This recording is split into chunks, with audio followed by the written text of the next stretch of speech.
We are going through the book of Ecclesiastes with the theme being when life comes up empty. In the last two messages from Ecclesiastes, we have observed two experiments that the teacher conducted for our benefit. First, he experimented with wisdom by following his heart, his desire to know as much as he could. But the conclusion was that wisdom by itself is not enough to make sense out of life. We need God. Last time, he experimented with pleasure and things as he searched for fulfillment. Everything that he tried came up empty, whether it was pleasure or laughter, drinking, projects, possessions, music, just having stuff, and even in removing all limits from himself and just going at it full tilt. But the conclusion was that pursuing pleasure is pointless. In today's text, Ecclesiastes 2, verses 12 through 26, this teacher considers this question: is it worth the effort? Does wisdom or work that can lead to wealth and pleasure really give us a payoff? Koheleth, this teacher, calls us to assemble and to hear his words. First, he compared wisdom and folly. Look at Ecclesiastes chapter 2, verses 12 through 16. Then I turned myself to consider wisdom and madness and folly. For what can the man do who succeeds the king? Only what he has already done. Then I saw that wisdom excels folly, as light excels darkness. The wise man's eyes are in his head, but the fool walks in darkness. Yet I myself perceive that the same event happens to them all. So I said in my heart, as it happens to the fool, it also happens to me. And why was I then more wise? Then I said in my heart, this also is vanity. For there is no more remembrance of the wise than of the fool forever, since all that now is will be forgotten in the days to come. And how does a wise man die as the fool? Now that sounds like some encouraging stuff, doesn't it? No, it doesn't. But what he's doing here is he's comparing wisdom and foolishness to say, is there any advantage in being wise? Well, he begins by saying that wisdom certainly surpasses folly. It is far better to be wise, to be a wise man, than to be a fool. I mean, you know that from common experience. You know those who are wise, they seem to live better, things seem to fall into place. But fools run from one problem to another, right? I mean, you experience that. You know that. You know that there have been occasions when you have done something foolish and you had to pay for it. And there have been other times when you have done something wise and you have been so thankful that you did the right thing. Well, Solomon, this Solomonic voice, this teacher says to us in his assembly as he has gathered us together, he says, wisdom excels folly as light excels darkness. He compares wisdom to light. And what does light do? Light brings illumination. What is the symbol, the universal symbol for a good idea? A light bulb, right? The light comes on. Have you ever said that? Oh, all of a sudden the light came on and I understood something? That is illumination. Wisdom brings that to us. When you are wise, when you have read, when you have studied, and you come into a situation that's new to you, all of a sudden that light bulb turns on, and you know just what to do. And so he says, wisdom is like light. It brings illumination. It is a good thing. But he compares that to folly, and he says that is like darkness. Now, what happens in darkness? Nothing good happens in the dark. You know, you're either afraid of the dark, or bad people do bad things under the cloak of darkness. And so he says being foolish is like being in the dark. It brings lostness. It brings chaos. It is evil. He continues to compare the two. He says, the wise man's eyes are in his head. Now, I can hear somebody saying, duh, where else would your eyes be? Yeah, they're in your head. What? I mean, he's not giving us any new insight here. But what he's saying is, a wise man is perceptive. Yes, his eyes are in his head, but it means that he's keeping his wits about him. He's in the situation, and he looks at the situation. He doesn't just react or respond.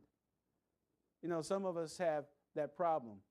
Something happens, and we just go off and we respond without giving some time to think about what we ought to do, right? He says, no, a wise person is perceptive, takes the time to look the situation over. But what about the fool? The fool walks in darkness. And what does that mean? The fool accepts darkness. There is no discernment of evil. He just walks blindly into a situation, not checking it out, not understanding what the consequences are. Those are the people who, they hear something good, you know, they tell you that there's nothing free in this world, and they hear something about a good deal and they jump on it. They don't even think about it. They don't even examine it. They don't do any research. I can get $100 if I just give you my Social Security number. Here, take my Social Security number. Right? They just wind up getting into bad situations because their eyes are closed. They are in darkness. They walk in darkness. Well, it seems like the teacher has done a great job in helping us to understand that there's a vast difference between being a wise man and being a fool, right? And so on the surface, we would all say, well, it's better to be wise than to be foolish. But he doesn't let it rest there. He says in the second half of verse 14 that the same event happens to them all. And what does he mean by that? Whether you are wise or foolish, good things can happen to you, bad things can happen to you. You know, there can be a wise man and a fool on a bus, and that bus could crash and they both could be killed. Being wise or being foolish didn't make a difference, did it? Because life just happens. Some events have nothing to do whether or not you are wise or foolish. But more than that, there's the certainty of death. No matter if you're wise or if you're foolish, one day you're going to die. And so he says, wow, this is nothing. Verse 15, so I said in my heart, as it happens to the fool, it also happens to me. I'm going to die. And why was I then more wise? Why did I spend all my time being wise? You know something? Wisdom won't let you cheat death. No matter how smart you are, you're not going to find a way around death. And so he says, well, you know, why did I put all my effort into this? Then I said in my heart, this also is vanity, for there is no more remembrance of the wise and of the fool forever. You know, we know that there are some people that we went to high school with who were the class clowns, who were the fools and said they'll never amount to anything. And then there were those people that we thought would be the most likely to succeed. You know what I'm talking about? Some of you are giving me this glazed stare. You know what I'm talking about, right? But where are they at now?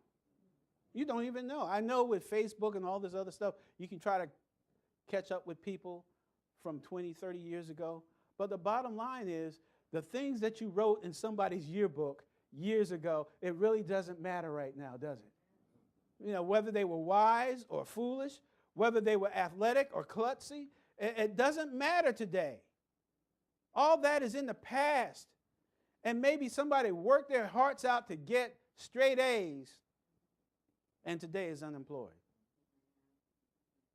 And somebody who fooled around and didn't even go to class and barely got through high school making millions of dollars. Does it make a difference? The teacher, Koheleth, is saying here, I mean, why should I put all this effort into being wise if it's out of my control, if life is just going to be life, and if I'm just going to die just like the fool does? For there is no more remembrance of the wise than of the fool forever, since all that now is will be forgotten in the days to come. And how does a wise man die? He answers his own question. Just like a fool. You know, I'm going to die just like a fool dies. Doesn't mean that it's going to be the exact same way, but the fact is I'm going to die. My life is going to come to an end. And so that sounds very depressing, doesn't it? You gain all this knowledge, you have all this wisdom, and it's not going to prevent you from dying. Well, secondly, the teacher commented on his labor. Look at verses 17 through 23. Therefore, I hated life because the work that was done under the sun was distressing to me, for all is vanity and grasping for the wind. Then I hated all my labor in which I had toiled under the sun, because I must leave it to the man who will come after me. And who knows whether he will be wise or a fool? Yet he will rule over all my labor in which I toiled, and in which I have shown myself wise under the sun. This also is vanity. Therefore I turned my heart and despaired of all the labor in which I had toiled under the sun. For there is a man whose labor is with wisdom, knowledge, and skill. Yet he must leave his heritage to a man who has not labored for it. This also is vanity and a great evil. For what has man for all his labor and for the striving of his heart with which he has toiled under the sun? For all his days are sorrowful, and his work burdensome. Even in the night his heart takes no rest. This also is vanity. Now remember, previously, in the previous two messages, the teacher did an experiment about wisdom. And then he did an experiment about pleasure and work and all that. So now he's really summarizing that, and he's just said to us, wisdom doesn't amount to anything because I'm going to die just like everybody else. I'm going to die just like the fool. So why should I put all of my effort into being wise? Now he says the same thing about his work. He says he hated life, which means not that he hated life. He wasn't suicidal. You know, truly, if you hate life, you want to jump off a cliff. He was saying that life came up disappointing. It didn't bring the satisfaction that he was looking for. All of his hard work, what was it going to accomplish? And so he says, work, notice, under the sun. And that's a very important phrase. We've looked at that in the beginning. It's one of those key phrases in the book of Ecclesiastes. Under the sun means here on this earth. It's not talking about God's view. This is man's point of view. From man's point of view, work is distressing. It is meaningless. Why? Because you can't take your work with you when you die. All the things that you are working for here and now, all the money that you are making, all the things that you're buying with the money that you have, you can't take it with you.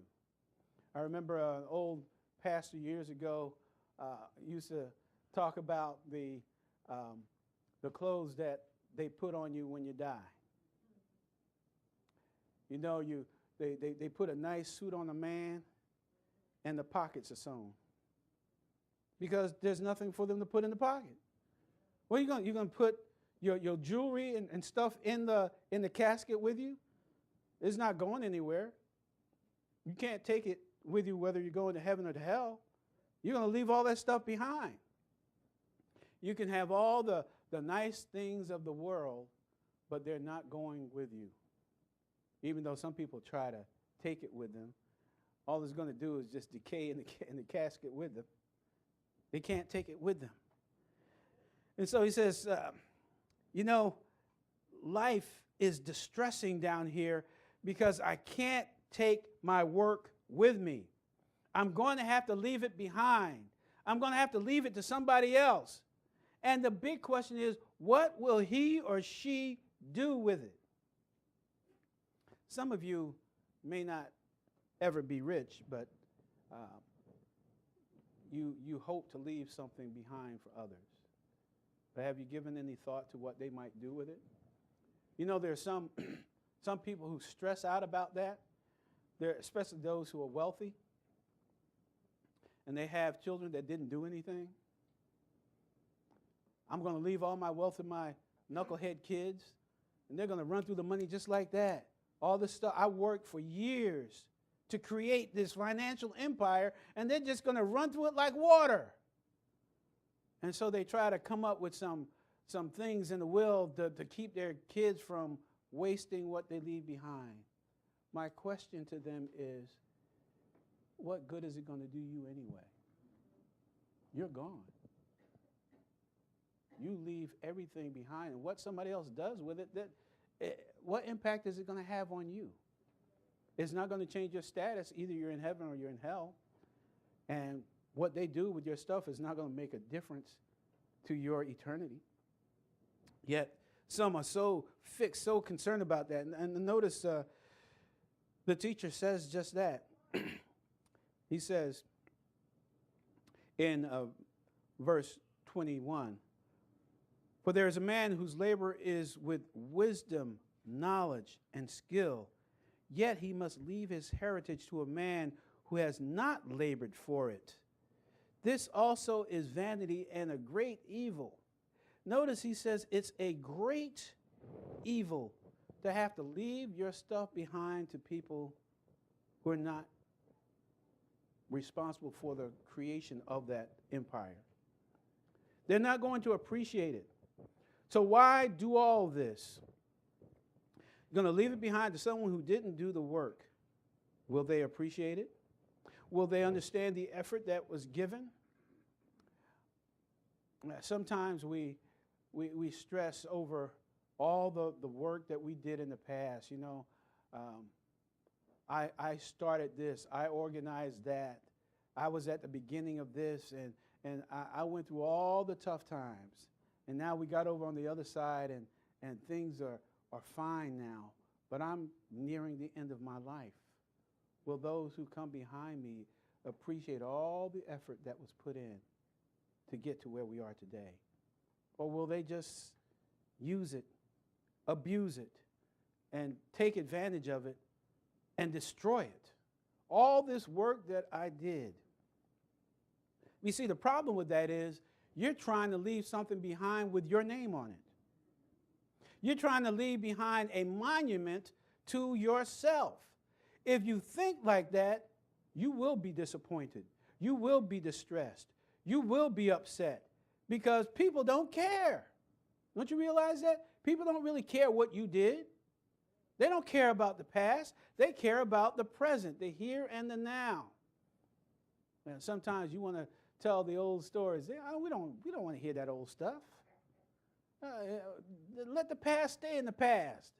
We're on the gravy train right now, and that train may stop tomorrow, but I'm on it right now. That's all that I care about. And so you can really get your feelings hurt thinking about what you're leaving behind. And from a human perspective, it seems so unfair. There was the generation that lived in the 50s and the 60s who fought the battles of civil rights. And some of them were hosed. Some of them lost their lives. Some of them were jailed. Some of them had dogs attack them. And they went through all that tough time for civil rights. And whether or not you agree that we have advanced to where we should be, the question is, there's been lots of changes since the 50s and the 60s. But then there's a generation that didn't go through that. All they're doing is they're reaping the benefits of the civil rights. And they don't appreciate, or they don't want to hear the stories of what happened in the past. They will quickly say, I wasn't around. Martin Luther King, who's that? I don't know any of that stuff. That's not important to me. What's important to me is that I can do my thing right now. I can walk around with my pants hanging down. I have my freedom. And those who were involved in the civil rights, often their hearts break. And they say, it's so unfair. These kids today, they need to go through what we went through. Maybe they would understand. But let me say to you, if you're one of the ones who went through the civil rights efforts, please understand that what you did was for the benefit of other people. It doesn't matter whether or not they appreciate it. The fact is, you did something to make the world a better place.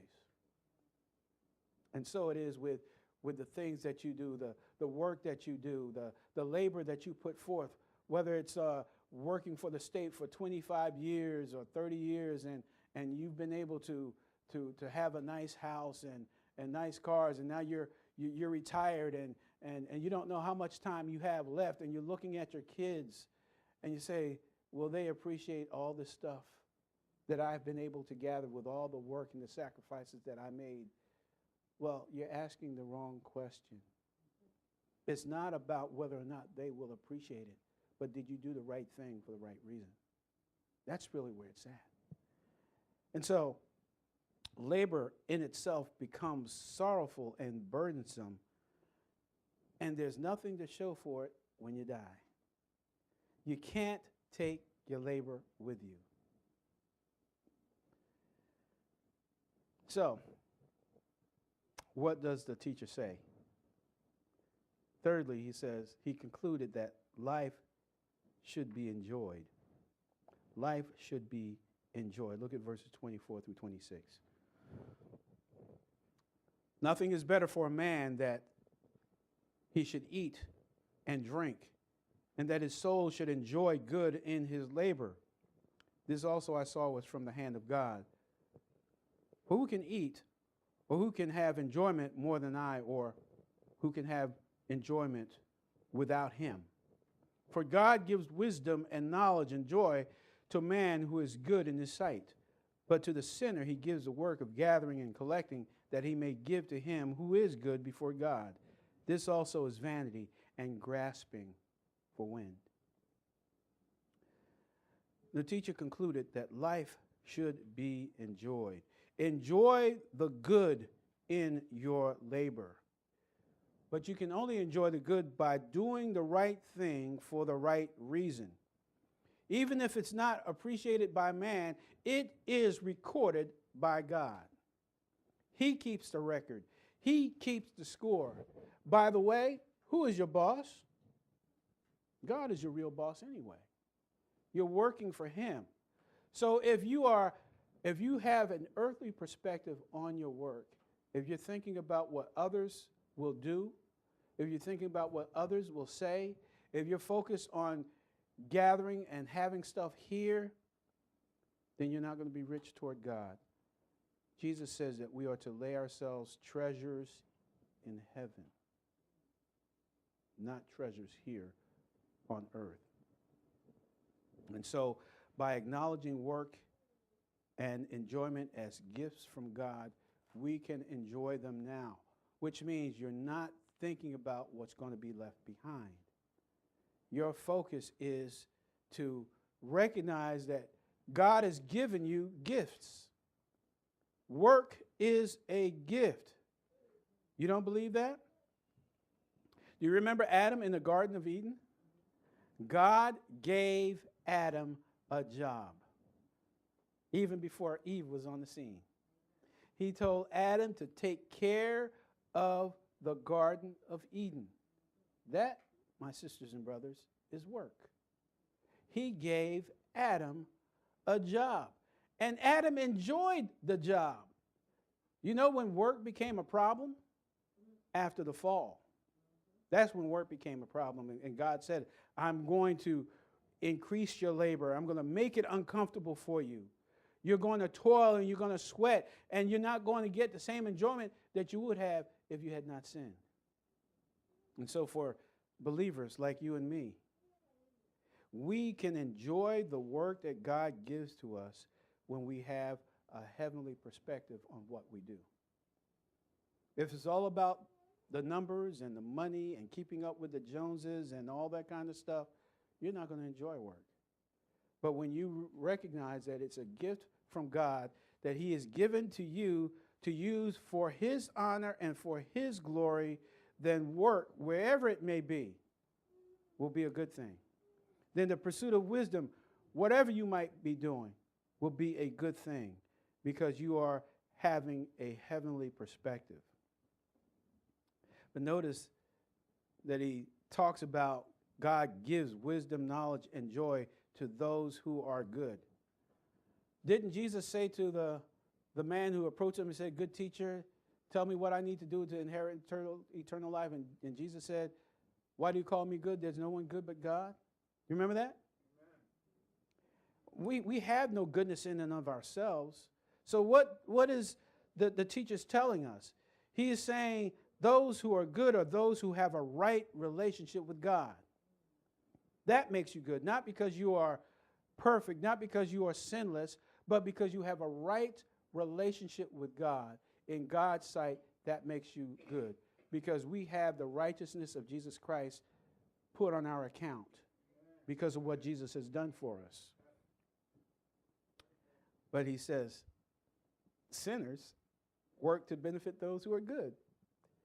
Now, this doesn't happen in every case. We know that there are sinners who, they're criminals, crooks who make millions off of people and they die without ever being prosecuted. We know that that does happen. But the point is, sinner, he gives to the sinner work of gathering and collecting that they may give to him who is good before God. Do you know how often God uses the sinners to advance his own cause? He uses unbelievers to bless believers. Do you know that? Have you ever seen that happen? And so that's what the teacher is saying to us, that God uses them to be a blessing to his children. And so there are those times when you're struggling and you're trying to make ends meet, and then all of a sudden there's this program that comes from the government that you didn't even know about, but all of a sudden you qualify for it. And God is using sinners, a whole lot of them in Washington. He uses sinners to be a blessing to you.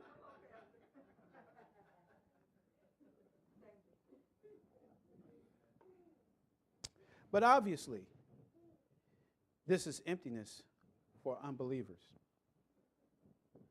And so, what is the point of this message? You know, if you have a point of view of being concerned about what you're leaving behind and what other people will do with it, you're going to worry yourself to death. You are. You know, and this can happen to all kinds of people. I mean, they're pastors even, believe it or not, who may have labored for 20 or 30 years in the same church. And they're worried, well, what's going to happen when I move on to glory?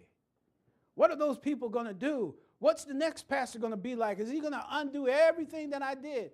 Well, if that's what you're thinking about, then you were selfish to begin with.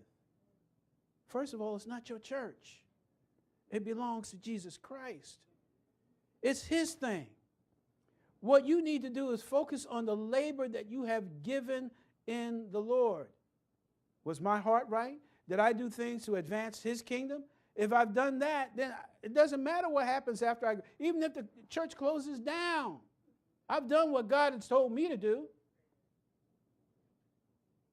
Or maybe you are like my brother Dallas Dixon. You put your life's effort into an alternative school to provide for the needs of kids that nobody else wanted to deal with. And the doors have closed. I wonder, Dallas, what are you thinking about? Is it, hey, I did what God really placed on my heart to do? I tried to make a difference, and for 14 years, you did make a difference in the lives of kids. Is that what God wanted you to do? I believe so. But there's some people would be worried, this is bad.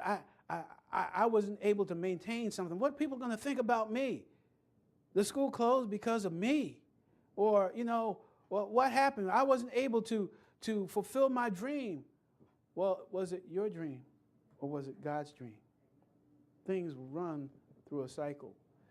It broke my heart when they began to make cutbacks on Seminary of the East. I thought that was the best seminary that was ever created. And we had some great ideas, and so many leaders have been trained through our model of custom-built servant leaders involved in mentoring and really caring for what God would have me to be, not just what God has given me to do or to think, but what God would have me to be. And the Philadelphia Center and the New York Center now are closed. And it hurt my heart until I started thinking about the lives that we did touch. And for that season, God had us doing what he had us to do. What happens beyond that that's none of my business. It's not in my control. You see, life comes up empty when I focus on me and what I'm doing. But there's so much fulfillment when I try to look at things from a heavenly perspective and realize that anything that I have is a gift from God. And while I have it, I'm to make the most out of it. So here's the point from this message, because it could be depressing. Living for Jesus makes life worth living. See, if you're living for yourself, you're going to be miserable. Some of you, if I'm around you, you make me miserable. Complaining about this and talking about that. But when you live for Jesus, it makes life worth living. Why can I say that? Because it takes the ordinary and make it extraordinary, because God is in control. I don't have to worry about what I'm leaving behind. I don't have to worry about what people might do with what I leave behind.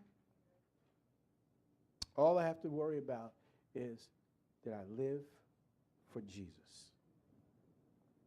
If you're not a believer in Jesus Christ, death is coming for us all. You can take nothing that you collect or nothing that you work for or nothing that you have done with you. None of your efforts will get you into heaven. I encourage you to admit that you are a sinner and believe that Jesus Christ died for your sins. If you've never done that, we want to invite you to come forward at the end of our service to give us an opportunity to share with you from God's word how you can become a believer. For my brothers and sisters in Christ, do you worry about the stuff that you will leave behind when you're gone? Do you feel that people don't appreciate your efforts? It won't be worth the effort if you're looking for your reward down here on earth. And so the question is, are you laying up treasure in heaven? Accept God's gift to you, the wisdom that he's given you, the job that he's given you, the resources that he has given to you, and use them for his glory, and it will be worth the effort. You can turn a project at work or at school into an opportunity to serve him. You could select something that you don't enjoy and do it for his glory. I think it's appropriate. We do have a closing chorus, but as I was working on this message last night, another song came to me. We're going to sing the chorus at the end, but I'd like for us to turn to 372, Living for Jesus. We'll sing